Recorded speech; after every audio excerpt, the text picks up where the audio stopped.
Good morning, good afternoon. For those of you who just joined online, we will be starting shortly. Thank you.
No, it's crap. This is 15 years old.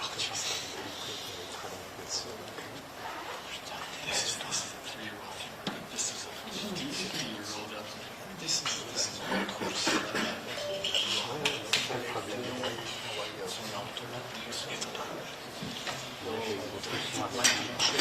Yeah, it's kind of okay-ish.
Sur la somme. Puis tu n'as d'ici au début, on ne va plus rien faire. C'est pas assez, on ne va plus rien faire.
Ils arrivent.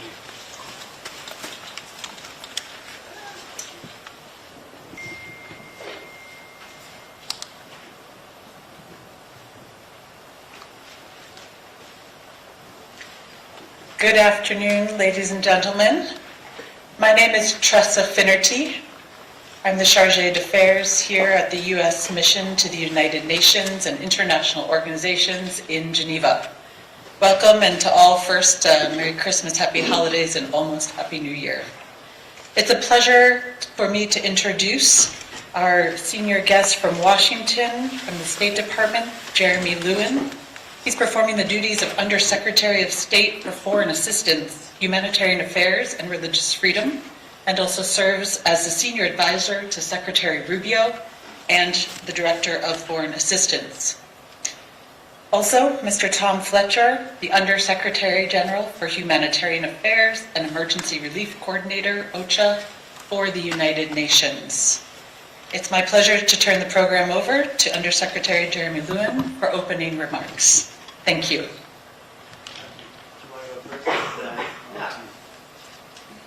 All right, so thank you everyone for being here right around the holidays.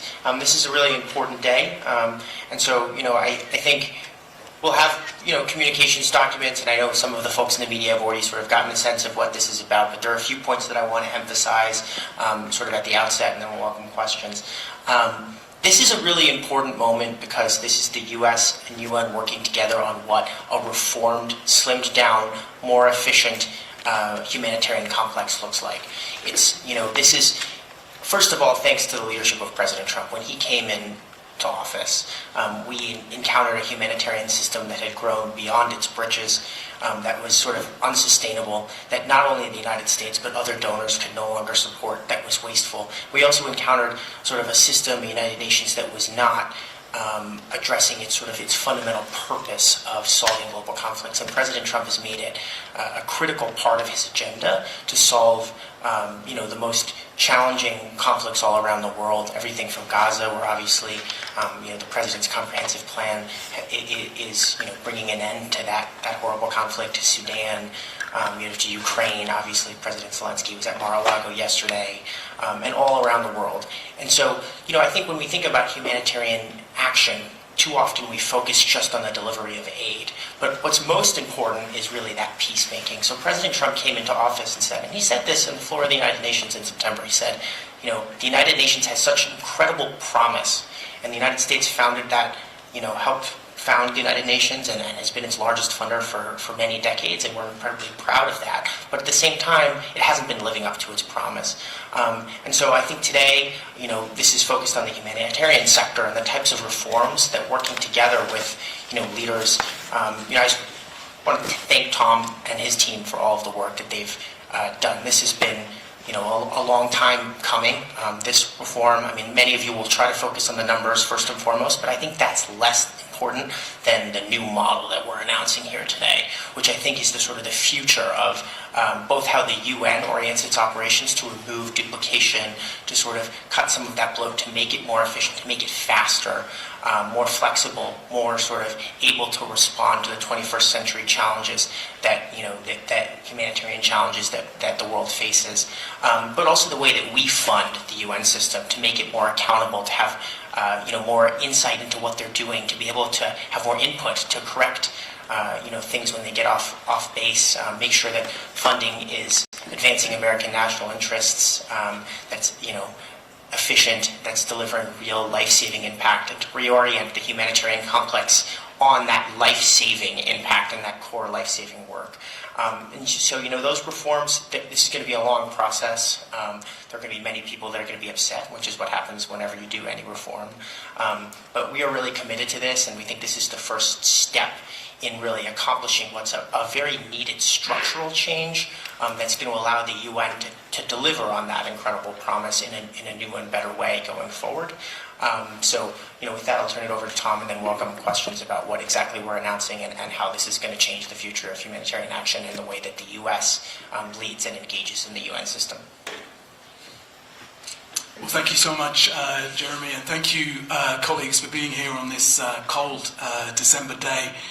I want to start by paying tribute to the humanitarian movement for all their work over this last year. It's been a very, very tough year for everyone engaged in humanitarian action, but we've come through it well.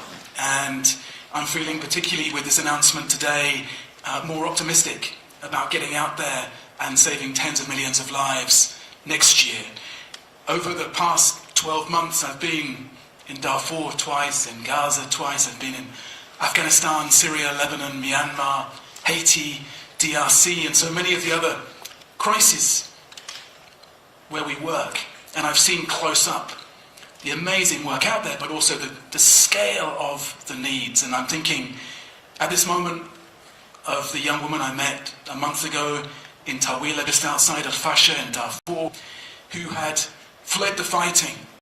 She had scooped up the 2-month-old child of her neighbour, having lost all of her own family to the gangs. She'd fled along the most dangerous road in the world, been attacked, raped on that road, had a leg broken, but had somehow made it to our clinic, and she was getting that support. And as a result of what we're discussing here today, millions more will get that support that they so badly need. And that gives me hope and optimism. So this is a landmark agreement. I'll let Jeremy dig into the numbers, as he's given you a teaser already that's coming.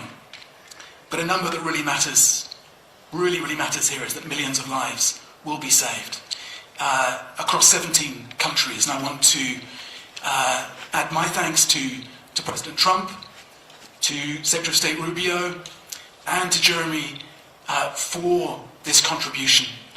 and for the thought leadership as well, as we've discussed the reforms ahead of us and how we can ensure that we maximize the impact, the life-saving impact, as Jeremy says, of this work. And let me just mention a few of the aspects of that. Firstly, this is in support of our 2026 plan to reach 87 million people next year with life-saving support. And we have hyper-prioritized that plan to make sure that it is as efficient as possible, that we are reducing and removing the duplication and the bureaucracy from the system. We call on others now to step forward and back this plan in the year ahead. It is a plan that can bring hope to tens of millions of people. The thought leadership that Jeremy and others have brought to this reform programme is also a vote of confidence and trust that we will reform and we can reform, that the humanitarian reset that we've set out over recent months is real. Prioritisation, efficiency, reform, regrouping and renewal of the humanitarian system. And Jeremy's been very clear throughout our conversations, and I expect that we'll have tough conversations still in the months ahead, that US taxpayers expect accountability. And part of the programme ahead of us is a mechanism that will deliver that accountability for every dollar we spend to make sure that it is saving lives. I'd also like to underline the point Jeremy made about this being an opportunity for peacemaking in this period. We've seen this surge of diplomacy in recent months. Nothing will do more to bring down the numbers of people in need than that peacemaking. And we need to really make 2026 a year of diplomacy and peacemaking. We've got to show that diplomacy is not dead and that we will indeed end so many of these conflicts that rage around the world. And I hope that this humanitarian commitment and our life-saving plan will be part of that. So we have a plan. We need the world, as the US is doing here, to get behind it, and then we will go out there and we will deliver it in 2026. Because of course, the life-saving announcement is not the end of the process. It is the life-saving which is the beginning of the process. And we will be held to account for doing that in 2026, and you have my commitment that we will succeed. Thanks so much. I just add one more thing. A brief explanation of what exactly we're announcing today, and then we can go and sign it. So, in the past, the way that the United States used to fund, and the United States was by far the largest funder of the humanitarian complex, maybe 40% of the whole system. People quibble about these various numbers and metrics, which I think President Trump has recognized was an unsustainable burden for just the United States to bear. So I think an important part we're talking about here is how we set up mechanisms for greater burden sharing. Tom and I have already had a number of conversations. We're working together to get private sector donors, other sort of non-traditional donors in. We're going to use the United States as diplomatic leverage, and obviously Tom's message and sort of focus on doing that life-saving work to try to get other countries behind this. But, we were funding the humanitarian system through sets of hundreds of individual projectized grants that were sort of overlapping with these various different UN agencies. And we were spending, $10+ billion many years on these various different grants. And I think the way that worked in practice was if a single grant had some sort of issue, then the money couldn't be moved to another grant. Or if needs changed and you put $100 million on some mechanism in one part of a country, you need to have an entirely new grant, to move that money over to, address another need. And that takes a really long time because government grant making is slow. The agencies weren't working together. They were competing against each other. They were building duplicate infrastructure, all of that. So what we're announcing today is Tom's team and his leadership, he's going to be sort of taking more centralized control over the way that we plan assistance in these countries. So we announced a few weeks ago our America First Global Health Strategy, which has been remarkably successful, and we've signed, double digits. Every day there are more MOUs signed. I think we have a few more today, where we're working directly for the first time with mostly African governments that are recipients of health assistance on a single bilateral MOU. And so I think when we think about how we, as the United States, program assistance to the UN humanitarian system, the analog is that what we're signing here is an umbrella agreement with 17 of these country-level MOUs that Tom and I are going to sign that govern how we deliver us, U.S. funded us, how he delivers, and we fund, and we oversee, humanitarian assistance in these different countries. And so that agreement is clear. It governs, all of the sort of sub-obligations that are going to be made. And it allows us to set policy limitations to ensure that we have accountability mechanisms, that the assistance is focused on our priorities in addition to humanitarian need and advances the national interest of the United States. Attached to that agreement is a pooled funding mechanism, and this is a real innovation that Tom came up with, and this is when this conversation started, when we met back in the spring about what he was working towards. Instead of having all these individual projectized grants and these separate funding streams, the humanitarian coordinator or the regional, coordinator in a region is going to have the power and coordination. U.S. funding is going to be in a separate pocket that's going to require, a close coordination, with the United States. But the humanitarian coordinator, who's the person who's best positioned in that region to know where the needs are, can sub-obligate flexibly to the best positioned provider of a particular service. And they have a mandate through the agreement that we're working on to focus on that life-saving impact and to maximize it. And so this is a really, really important sea change in the way that we, fund humanitarian assistance. And it's also something that other countries can buy into, because as we think about pooled funding mechanisms, that allows other donors a new opportunity to get involved and come behind us and to back the type of work that we're doing. It allows us to set limitations, some of which may not apply to other donors, and that's okay. Other governments have their own national interests to account for. But this model is going to be so much more efficient. And just to put a fine point on it, both of our teams collectively spend thousands and thousands of hours administering these grants. They're no simple instruments. We have hundreds of people between us that do nothing but pushing buttons on grants, and they shouldn't be doing that. On our side, they should be doing that diplomacy and linking that humanitarian assistance to the diplomacy, which is what we've done through our reform of humanitarian assistance and foreign assistance more broadly, bringing USAID under the State Department, refocusing, through the reorganization of the State Department, more power over assistance to the regional bureaus, and sort of linking that up with that diplomacy, because as we were both just talking about, the thing that's going to deliver the greatest humanitarian impact is if we can solve some of these conflicts, that create so much, grave humanitarian need.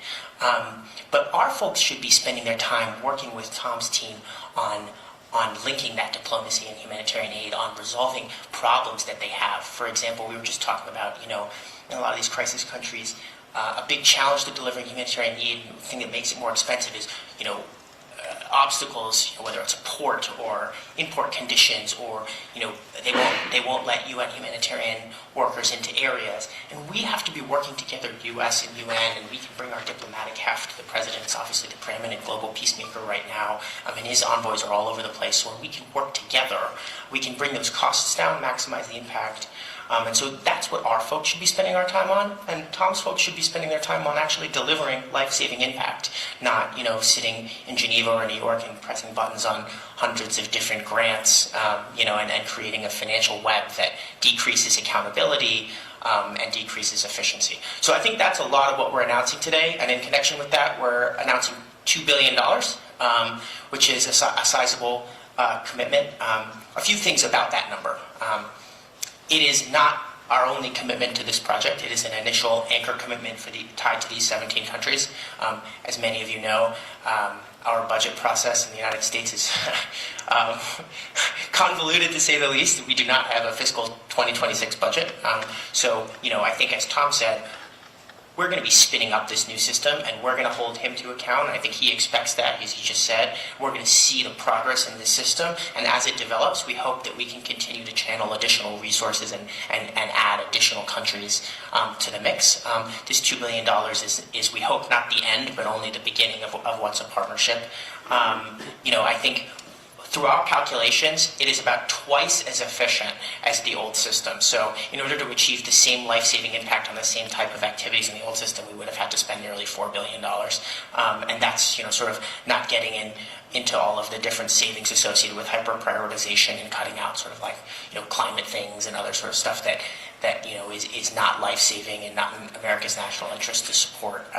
So, we see tremendous tax taxpayer savings in this. But this is just the beginning of what we hope will be a partnership. So that's not our full year budget or anything else like that. I know some of the initial media stories had what I think is a little bit of a misleading framing about that. It's a very sizable commitment, and it's a commitment that we expect. As you heard Tom say, millions of people are going to get life-saving assistance. I think that's really important to underscore, and we're going to make sure that we work with Tom's team to understand exactly that impact is happening. But this is not our full year budget, and it is not the entirety of our humanitarian assistance budget more broadly. We'll work with Congress, and once we get a fiscal 26 budget, as you know, the levels in a lot of the different budget proposals are very different. We'll continue to work with Tom's team and with the Secretary's team and the President on what our overall humanitarian assistance budget will look like, and how much we'll be going through these types of mechanisms. It is our hope that all of the UN-funded humanitarian work, with few exceptions, will eventually go through this system. Sorry for talking so long, but yeah.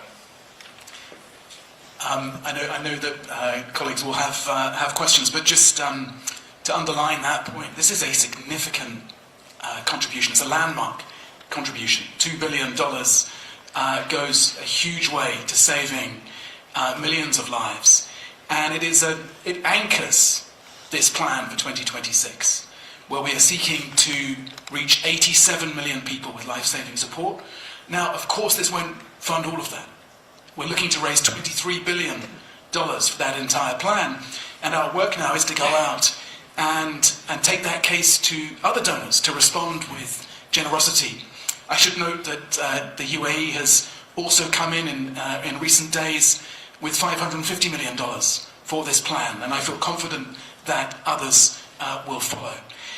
So a huge task ahead of us to do the fundraising, but then to get out there and save those lives. So I do also want to thank the extraordinary teams who've worked on this in State Department and across the UN and humanitarian system, including over recent days and over the holidays. I have a lot of very tough days in this job, very, very tough days. But to be able to call the humanitarian coordinators today, Jeremy mentioned how crucial they are to this work, as we ensure there is that local leadership around how the funds are distributed in the most effective way possible. To call them and tell them that they'll have this opportunity to get out there and save so many lives in 2026, that's a pretty good day. So thank you.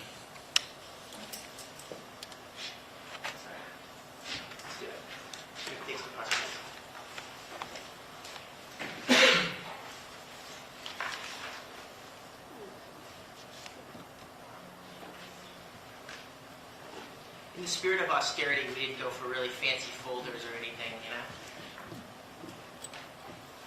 Lazy pens as well. That's right.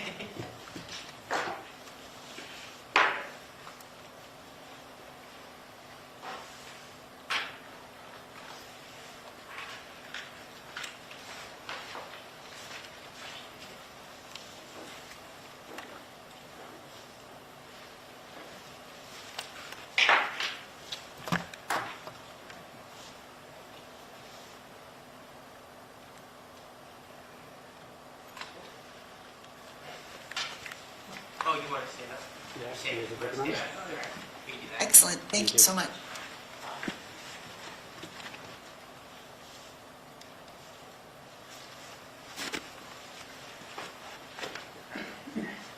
Should be good. Great. So we'll open the floor up to questions, and we'll start with a couple here in the room. For those of you who are online, please raise your hand when you have a question. I see we've got a few in the queue. And those of you in the room, if you could please wait for a microphone so that the folks online can hear you as well. And we'll start with Nina Larson from AFP. Thank you very much for my question. I actually had a couple small questions. I was wondering for Mr. Fletcher what this will mean for Fletcher, what it means for the other staff. It sounds like there will be potentially more work for ACHA. And then I was also wondering how the prioritization is going to happen, and how much say specifically the U.S. is going to have on projects, countries, and agencies that will receive funding. Can we expect this to follow sort of the same logic as the focus has been on, for instance, white South Africans or Christians in Nigeria? Is that something that the UN is going to focus more on going forward? Can I just start with the last point, which I think this agreement covers, I think, the countries that don't have those same type of, it's no secret that our two institutions don't always agree on various issues. So you'll notice there's no South Africa, there's no Gaza, there are none of these issues where I think we still have significant, political and other issues to resolve. These are countries where I think our interests are broadly aligned, and I think our teams have worked really hard together on the prioritization, so a lot of that is settled. It's based on sort of need and other things. In Sudan, I mean, our interests are the same. We want to make peace. We want to end the humanitarian suffering, so I think this is more of a technical question for our teams to work together. There's a political layer, of course, but I would just say that those questions are going to be handled on a separate track, but I'm sorry. Yeah, I couldn't have put it better. And I think that's a really important point, that the fact that we're making this agreement doesn't mean that suddenly we agree on everything. And I'm sure that lots of people will have fun working through all the things that we still disagree on. The important thing here is that there is a real overlap there, as Jeremy says, around life-saving work in these crisis countries, in these 17 crisis countries that we've identified between us. And that's where we're focusing our energy and our action in the period ahead. To the three specific questions, what does it mean for OCHA? So the key word in OCHA is coordinator, and in my job title, I'm here to coordinate the system. That's what I'm mandated and have been asked to do in a gentle way, and that's what I'll seek to do through delivering this life-saving plan in 2026. We have been through, we're still going through it actually, some of the toughest months of our downsizing process. There are many colleagues who are not coming with us further on this journey, including outstanding humanitarians who we're very sad to be losing. But if the outcome of this agreement is that we're suddenly taking on lots more staff, then we will have failed. Wired in, baked in to the DNA of this approach is reform and efficiency. And that means maximizing every dollar for life-saving aid. And I'm determined that we continue to do that. So I don't anticipate that OCHA will be growing as a result of this agreement. We will be seeking to work with our fantastic colleagues across the humanitarian community in a coordinated, efficient, joined-up, lean way to deliver the best outcomes possible. The way that a lot of the prioritization has been done is in response to our humanitarian national response plans. So each humanitarian coordinator has identified for 2026 the most important life-saving work ahead of them in severity 4 and 5, and then identified what that will cost them to deliver. And so the plan as a whole is our response to that very, very detailed, data-driven work by the country teams. It's utterly vital in all of this, and I can't underline this strongly enough, that we must as humanitarians always work in alignment with our principles of neutrality, impartiality, and independence. And with all of our donors, they will have specific requirements around which countries should be funded, which types of work should be funded, but the humanitarian action at the other end of that must always be neutral and impartial and independent. And nothing in the work that we're doing together here in this partnership undermines those principles. The key thing, to your final question, is that sweet spot, the overlap between what the administration wants to do in terms of ending conflicts and saving lives, and what we as the United Nations want to do in terms of our core business of ending conflicts and saving lives. Thanks. Nick Bruce from the New York Times. Yeah, thank you. Thank you for the briefing. For Mr. Fletcher, a question. There are some big crises, humanitarian crises, that the US has not been particularly interested in funding, such as Afghanistan and Yemen. So I wonder if you could just outline a little bit what your priorities are among the 17. And Mr. Fletcher, you talk a lot about accountability. How do you think this accountability will be conducted and operated? Maybe you could say a little bit more about the 17 country funds that you envisage. So as part of our hyperprioritization exercise, we identified the 28 crises which are our top priorities, and of those we have prioritized 21 of them. And as you rightly point out, there isn't a direct overlap between those 21 and the 17 that the US has identified as their priority countries. So some of this work will be taking place outside the global humanitarian overview work that has led that prioritization exercise. But the vast, vast majority of it is inside. Now, there are countries that are very, very high on our list.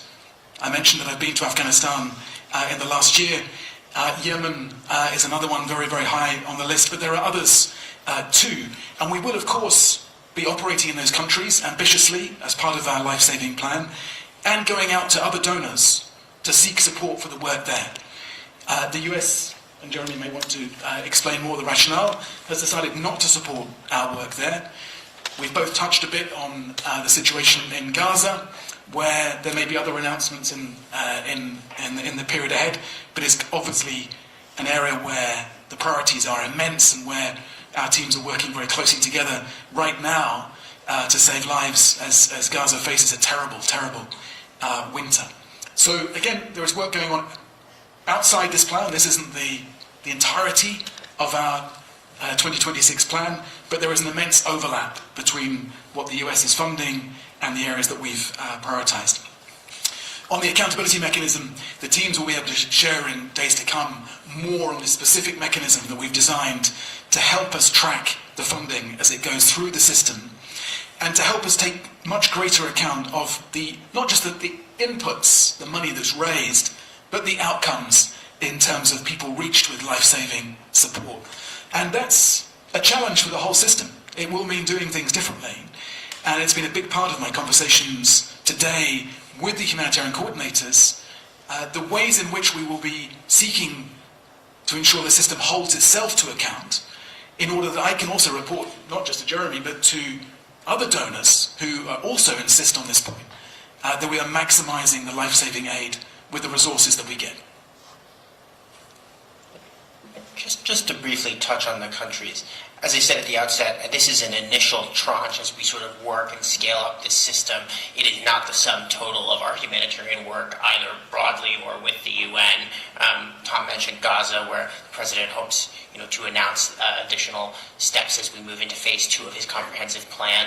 At that point, we'll be in a better position to talk about what humanitarian assistance going forward will look like in Gaza. We expect the UN will continue to be a very valuable partner, but obviously that's a very different situation that will be handled on a different track. With respect to Afghanistan and Yemen, I don't know if you've read the recent CIGAR, the Independent Inspector General in the United States report on the delivery of humanitarian assistance in Afghanistan, but it found pervasive failures to prevent diversion to the Taliban and other U.S. designated foreign terrorist organizations. We have similar evidence, Inspector General reports, congressional reports, and both unclassified and classified information about Yemen. Those are the concerns animating the decision not to support humanitarian assistance in those countries. That's sort of a global decision that's not UN-centric, but sort of more broadly across our operations. So obviously we have those concerns. President Trump will never, tolerate $1 of assistance going to terrorist groups. I think one of the things that's really important, our teams have worked on new mechanisms to make sure that if there's evidence of diversion, that Tom's team is tracking it and finding it and reporting it to us so we can take action, and we don't have the type of systemic failures that harm both of our organizations, like those that have happened in Yemen and Afghanistan in the past. So I think that those are the concerns animating some of that. There are other countries that we will add, as we continue to get more funding onto this mechanism, and we're going to thoughtfully phase it in. We obviously have a lot of projectized grants right now, so these are some countries where I think our interests overlap. It made sense to sort of onboard them, and they overlap with a lot of the work that Tom's team is doing, but over time we will thoughtfully add additional countries, and again, we have humanitarian work that's taking place outside of this hyper-prioritized plan as well. And just to add, Nick, I mean, just to agree, I mean, for us as humanitarians, we care more about aid diversion than anyone, about stopping it and making sure that every dollar of aid gets to the people who so badly need it and doesn't get to terrorist groups or others. So these accountability mechanisms are something that we're designing together to make the system more effective, but they're something that we want. They're not being forced on us, because we really do believe in the independence and impartiality and neutrality of aid, and we're desperate to make the system as effective as possible. We'll come back to the room here in a moment, but I'd like to take a question online. We'll go to Nick Schiffman from PBS. Nick, the floor is yours.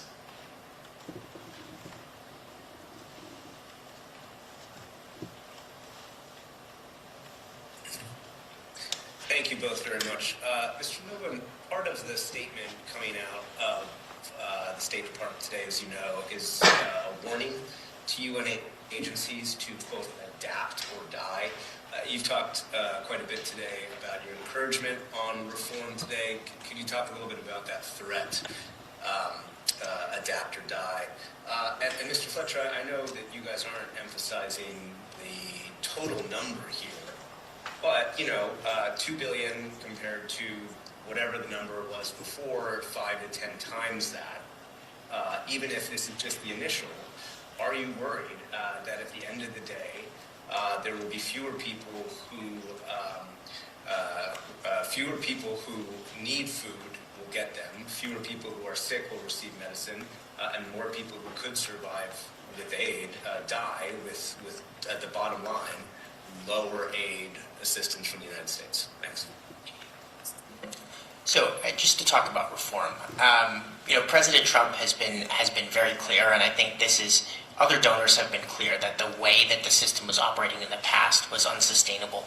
As something that Tom was talking about the hard choices that his organizations, his agencies have to make. I think there's going to be friction. There are going to be people that want to fight this, and I think our message is clear. I think organizations that want to work constructively on delivering assistance with the greatest impact, thoughtfully, accountably, are going to be welcome and part of this conversation. But, there's no more, the piggy bank is not open to organizations that just want to return to the old system. President Trump has made clear that system is dead, gone. And so, again, we welcome all the agencies that are doing important life-saving work to contribute constructively to this model and all of the different reforms we're leading in the humanitarian complex.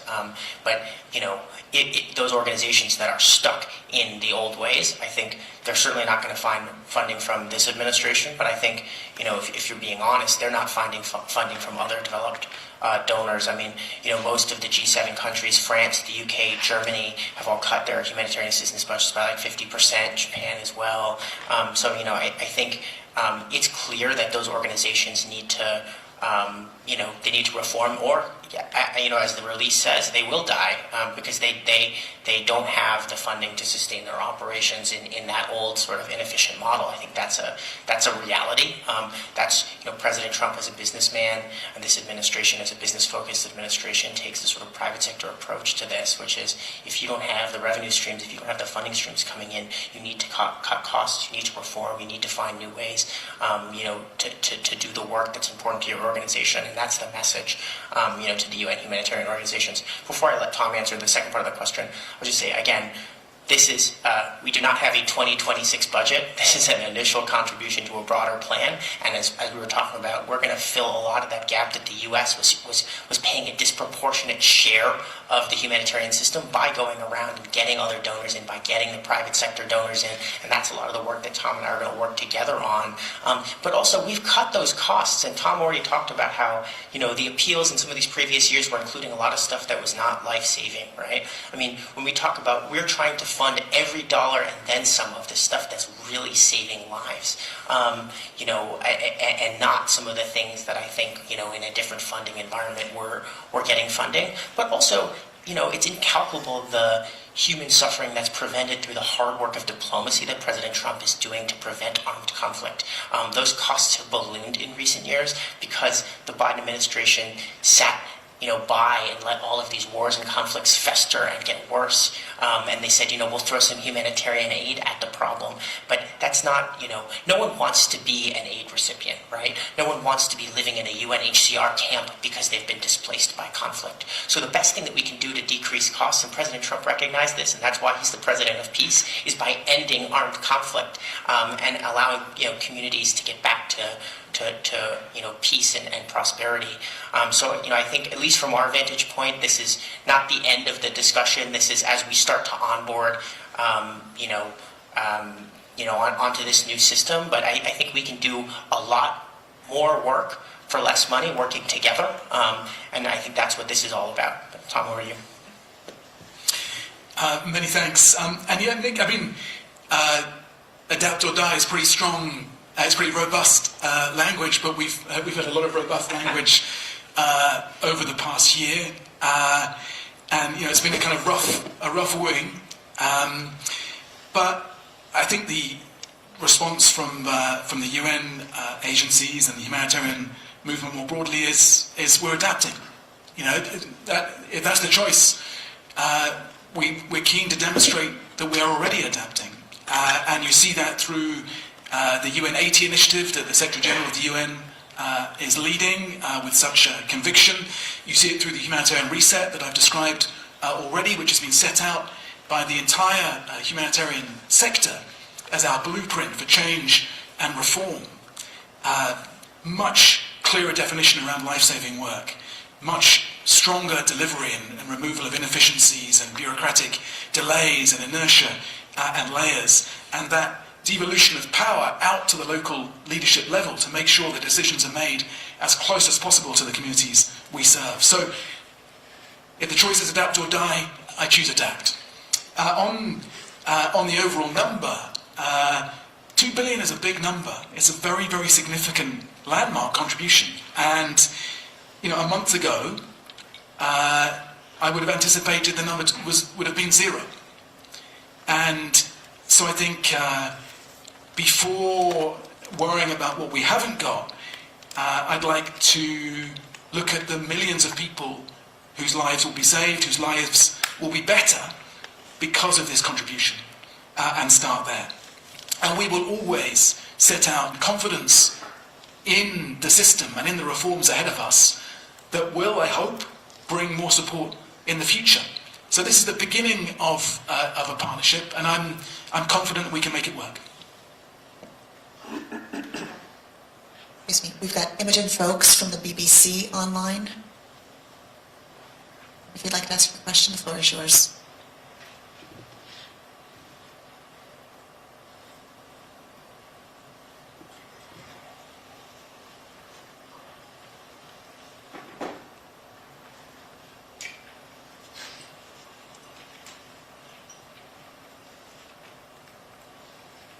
We'll come back to Imogen, and in the meantime, we'll go to Alex Turquinio from Foreign Policy.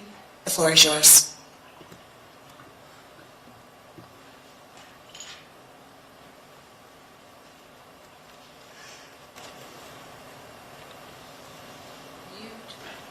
Unmuted, yes. Yes, thank you for this briefing.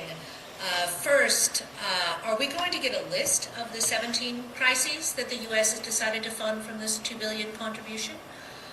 Also, Mr. Fletcher said there wasn't perfect overlap between the U.S. and OSHA lists. However, it sounds like there's about a dozen countries identified by OSHA that were excluded by the U.S. And can we get some examples and also something about the criteria? For example, Mr. Lewin said that climate change was an issue. Is it the case that any project mentioning climate change would be automatically excluded, or are there other criteria for, say, an automatic exclusion by the U.S.? Thank you. Thank you. So just on the point about climate change, this is about life-saving assistance. This is, as Thomas talked about, this is hyper-prioritized stuff. I think that's really important to recognize. This is, there are lots of worthy projects. We have prioritized on the things that save lives, that sort of meet those core objectives. And just as we think about there's not, there are countries that are excluded. I mean, I mentioned Afghanistan and Yemen. I think the concerns there are very clear. Gaza is not mentioned here, not because we don't intend to support Gaza. No one has done more to support Gaza, in fact, than President Trump, who brought an end to, that conflict and is leading the revitalization of that enclave. Through his comprehensive plan, but because it's handled on a separate track, and will continue as we build this out to think about other countries. We prioritized, as I mentioned, just on, and Thomas, I can talk from the UN perspective, but from our perspective, we were talking about places where there is, a strong overlap between our interests and the projects that were mentioned. There's a need sufficient to make this one of our first sort of crisis areas, and then we're also looking at our portfolio of existing projectized grants as we slowly and efficiently move off of those. So the types of things that we could replace in the short term without needing a bridge or other stuff like that. So there's a sort of a different mindset as we think about this first phase of it.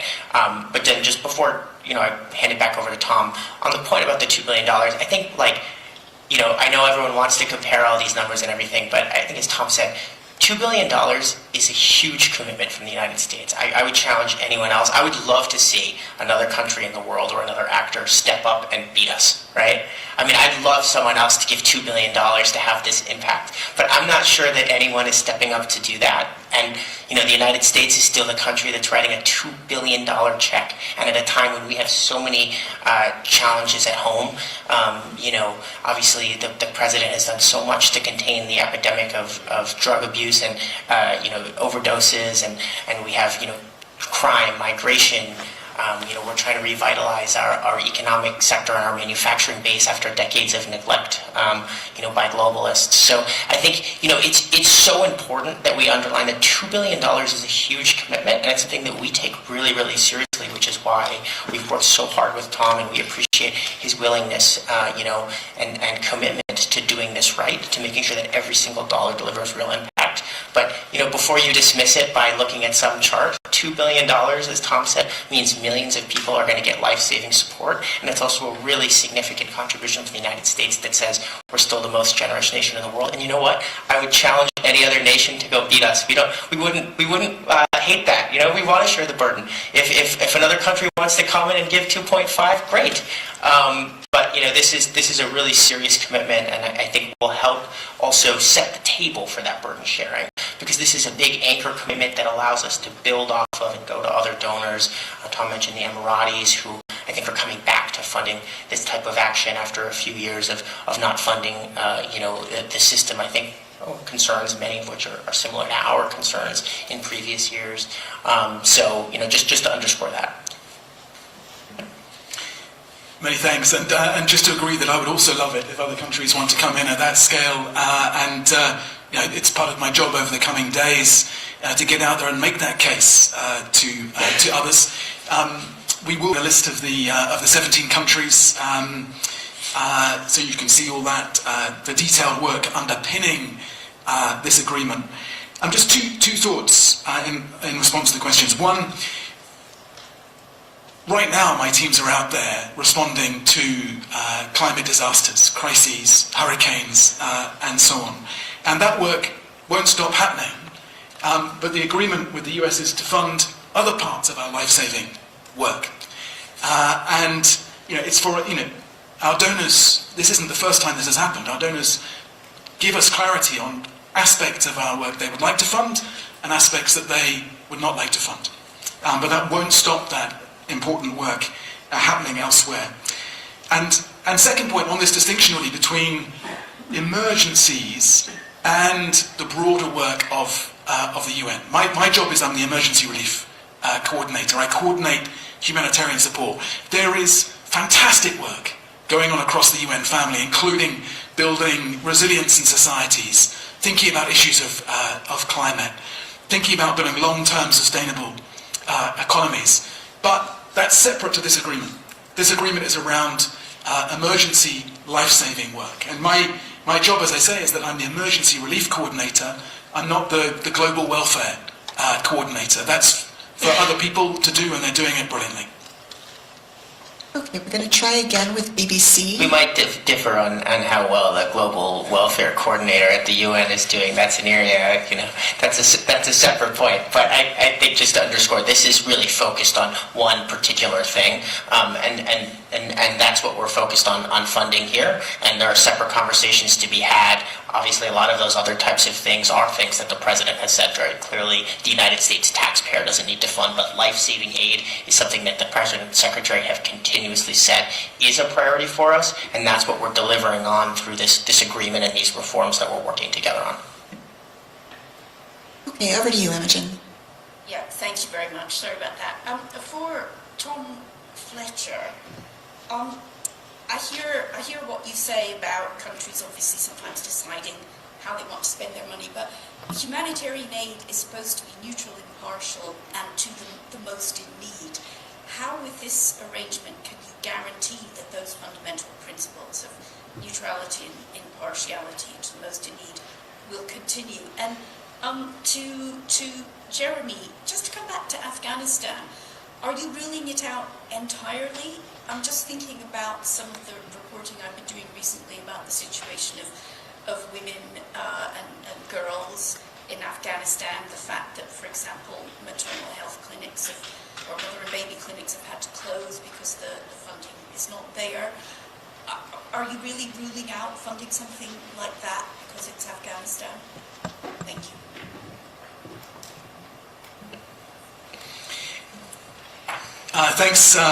Thanks, Imogen. So on the point about how do we ensure that we retain neutrality, impartiality, the independence of our aid, that's my job.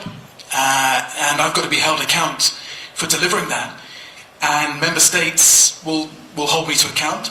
I'm sure my friends and partners across the humanitarian movement will hold me to account too. And of course, my boss, the Secretary General, will also hold me to account for ensuring that our aid is always delivered in a neutral way. I think on earmarking, we do. I would love a world, particularly a world of donors, where we were getting perfect funding, generous, multi-year, unearmarked funding. But I've been through a pretty bumpy year this year. I'm not seeing much of that funding around. I'm very grateful to the donors who are delivering it, but right now I'm in the business of saving lives, and I'm excited about the partnership we have ahead of us that will allow us to do more of that. Thank you. Just to back up, the system we were coming from was projectized grants where we were picking what we were funding and what we were not funding. So the idea that we're moving to a system, I think we have more policy control. I think we're happy with the way that this is working to give us more, insight and accountability and sort of to affect those policy controls across the different U.S. agencies, the UN agencies through one agreement. But the old system was still predicated upon prioritization. It's not as though the United States was really, with the exception of a few sort of contributions to global appeals, giving unearmarked money in the past. I think we've improved the earmarking process to make it much more efficient. I think actually the old system was hopelessly, confusing, and all of us were wasting time on all these individual projectized grants. But the idea that the United States is putting its national interests first, I think is obviously fundamental to President Trump's foreign policy, but it's always been fundamental to American foreign policy, even if we lost that thread over the last few years. On the question about Afghanistan, I think the president has been very clear that no U.S. assistance to Afghanistan, will continue at this time.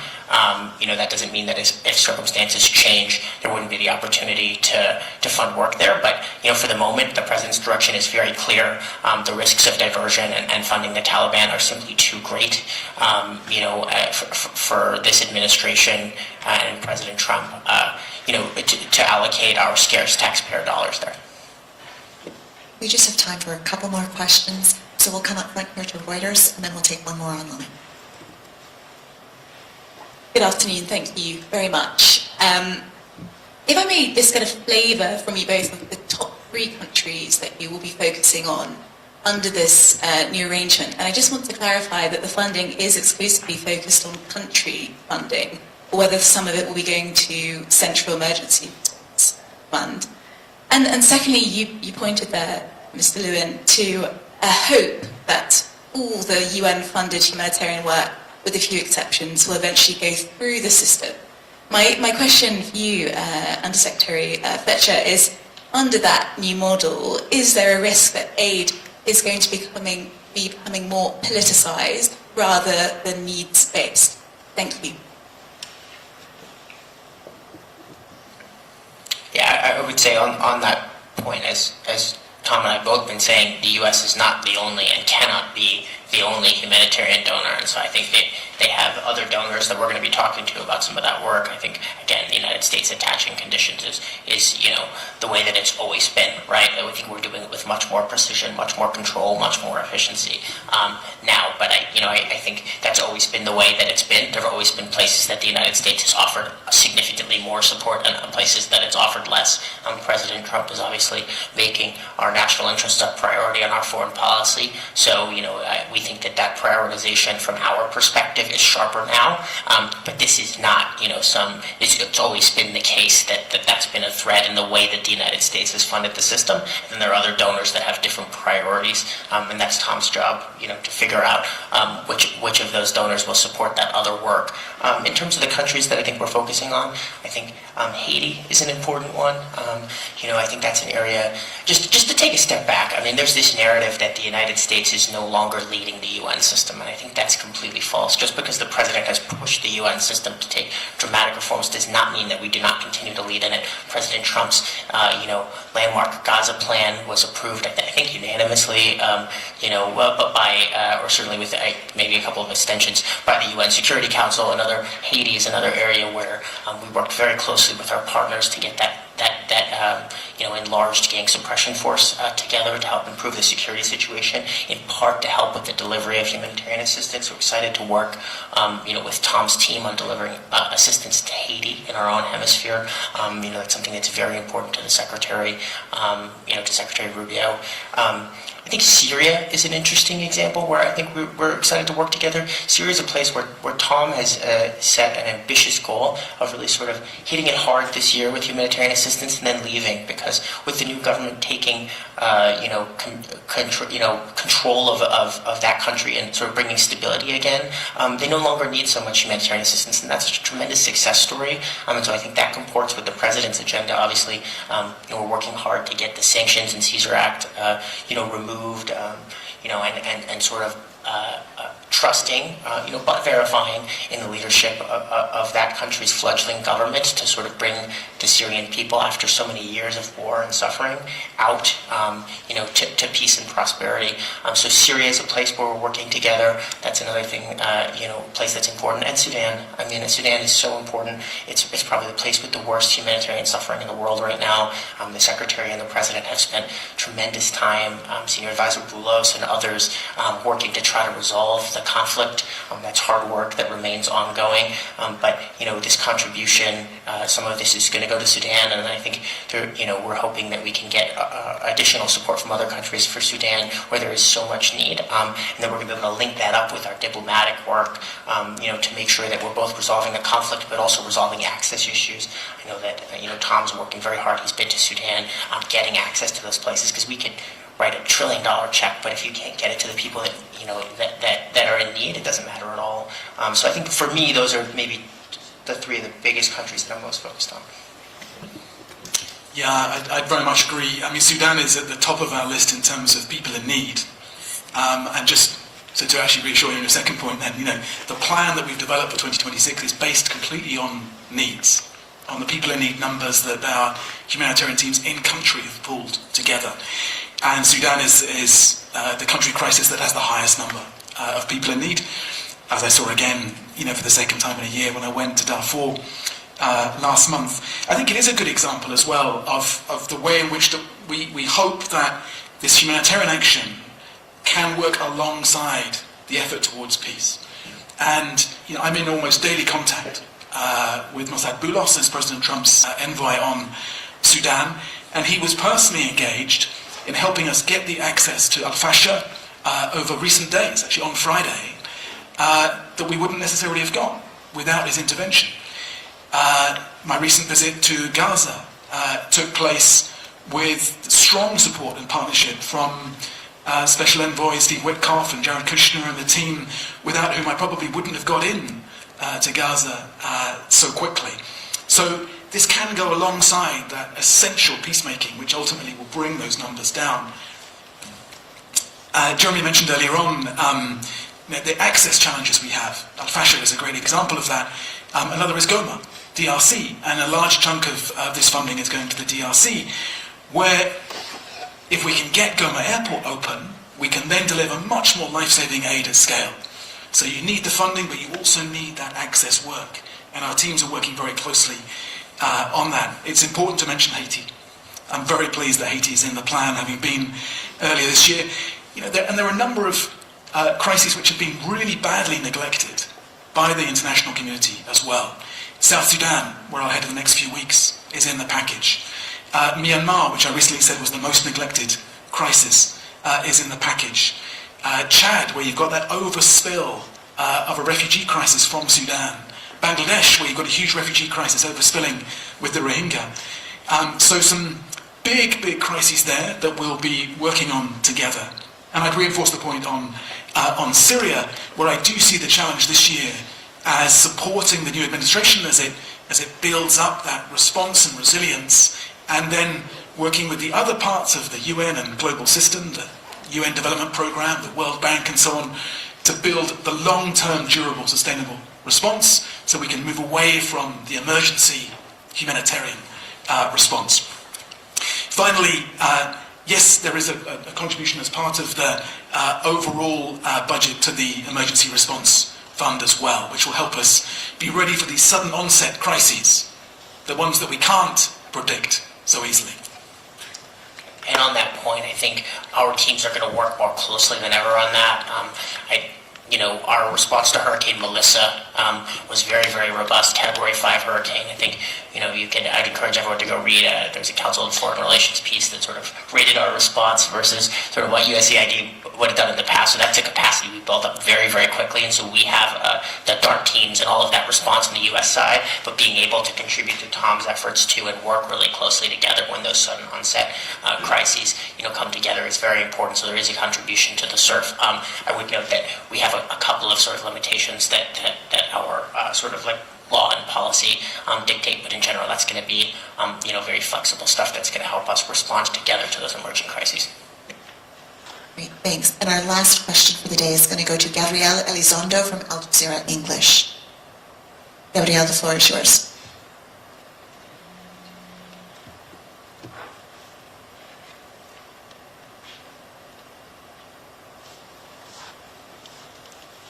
Thank you very much for the briefing. Appreciate it to both of you. Question for each of you, if you don't mind. Mr. Lewin, while you're announcing this $2 billion in humanitarian funding, which is clearly a significant number, as you and Tom have both stated, there's only a few days left in this year, and the U.S. has still not paid its mandatory assessed payment to the UN budget. Can you give us an update on that? And further to that, are you looking at the same model that you're using in terms of the delivering of the $2 billion to humanitarian with earmarks? Are you looking at that same model when it comes to the assessed budget for the UN? And Mr. Fletcher, a question for you. While Sudan is clearly the biggest humanitarian crisis in the world, Gaza is not far behind. You've touched on that in this briefing. However, since no money is earmarked for Gaza in this new funding, can you just talk about how that will affect your short and medium-term planning for your humanitarian efforts in Gaza and the wider OPT? Thank you. If I may, just on Gaza, the United States approved, I think, more than $300 million. We didn't, do a public announcement on this, so our comms people will be upset at me about mentioning this. After the, President's comprehensive plan put into effect to give pipeline to the UN agencies.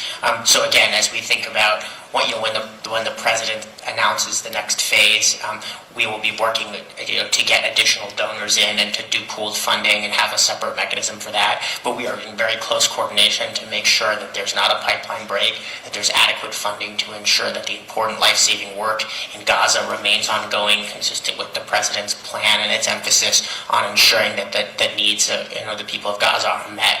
So I would just say that, again, there are additional contributions that are made outside of this, and we're closely tracking that pipeline in the case of Gaza specifically. On the question about the regular budget dues, this is a quirk of our appropriations law, but the UN regular budget dues are paid out of an account called Contributions to International Organizations, which is actually technically not foreign assistance. It's in a different title of our budget. So on the UN regular budget funding, we're really waiting for the 2026 appropriations. Now, normally, we would have had a fiscal 26 appropriation in September. Obviously, we have a short-term CR, and so we're hoping in January we'll get a full year appropriation. But that's a very different model, and assessments are just structured very differently. I think. As Ambassador Waltz has been talking about, there's a separate set of reforms, similar in nature, that the United States expects the UN to make, the SG to make at the sort of secretariat level and elsewhere about cutting costs and duplication and other things that will be associated with the regular budget. But that's a separate, account mechanism that's funded in a very different way. And of course, we're following those conversations very, very closely, and very, very important and urgent that we have a resolution of those issues around the regular budget. But as Jeremy says, very separate to this conversation on the emergency humanitarian response. Gabriel, on Gaza, I mean, you've heard me often, I'm sure, on Gaza. We've just moved through that 60-day plan that I announced in response to President Trump's 20-point plan. Which, with at the heart of it, a UN humanitarian effort. I was in Sharm el-Sheikh supporting the President and the Secretary General and others when they set that plan out.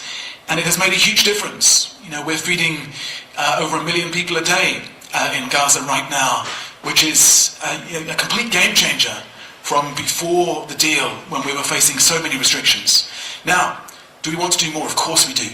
And we need to get more crossings open. We need to get more of the NGOs into Gaza, delivering on the ground. There's a massive job ahead, of course, around rebuilding the health and education sector, even before we get on to the massive challenges of the next phase around reconstructing Gaza. So huge work ahead there.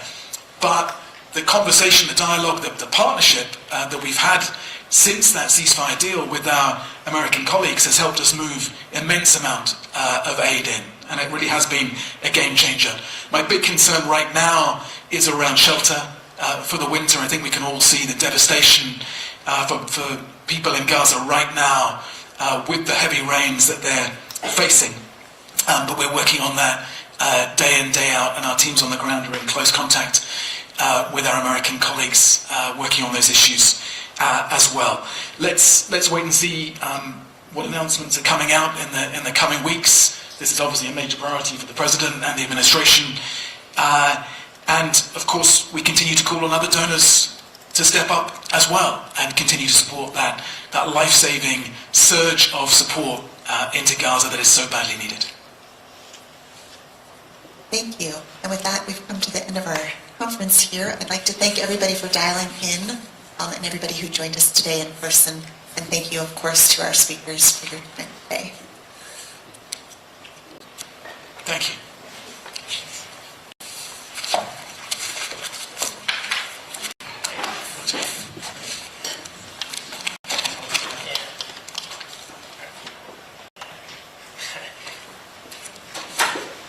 I have a new appreciation for the Secretary's 2-hour press conference by himself the other day, by the way. Merry Christmas. Thank you.